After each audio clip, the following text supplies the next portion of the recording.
አንድ ዙር እንዳደረግን ከዛ በኋላ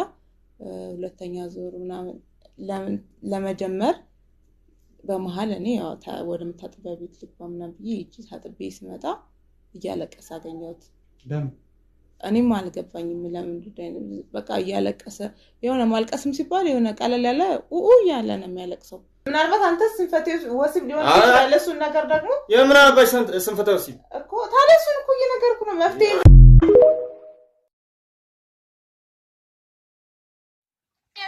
ብድት አድርጌሃለሁኝ አባ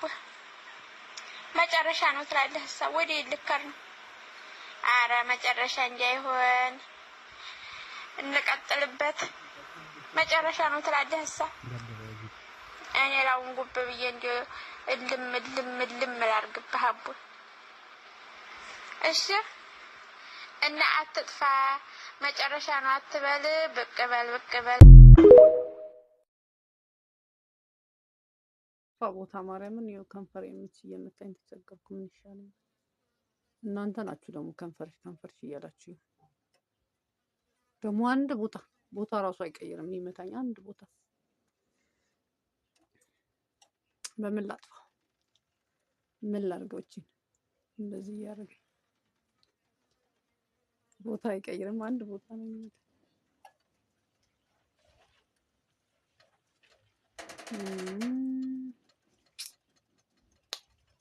የምች መድኃኒት ላኩልኝ ለማንኛውም ይወላችሁ ምች መቶኛል ሌላ ቦታም አልቀየረም አንድ ቦታ ነው የመታኝ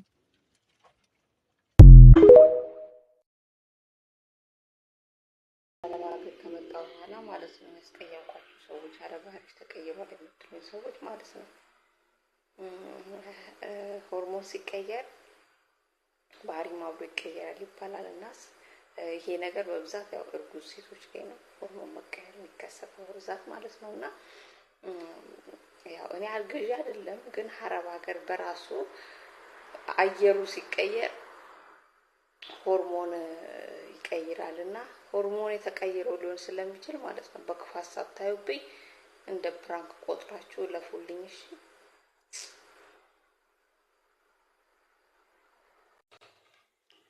ባለትዳሮች ሲመክሩ ማለት ነው ያላገባን እረንዳከበብ ምን አለብሽ ይሶጣሽ ገባሽ እንደዚህ ሆነ እንደዛ ሆነ የሚልሽ የሌለበት አረ ላጤነ በምንጣሙ ባገኘሁት ምናምን የምትሉት ማለት ነው ምን አስባችሁ ነው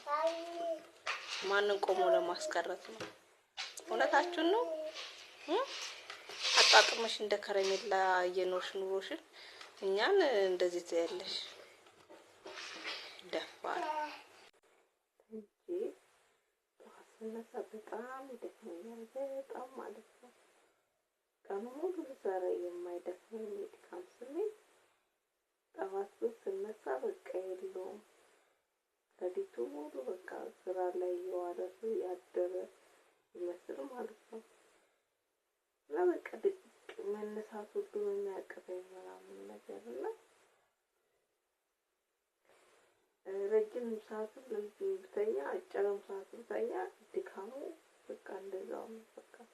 ማለት በአምሽቼ ተይቼ ነው ወደዚህ ምናምን ነገር ነበርና ግን ሰዓቴን በትክክል አድርጌ ተይቼ በጣም ነው የሚደክመው በጣም ማለት ነው እና የጧት ድካም አይጣል ነው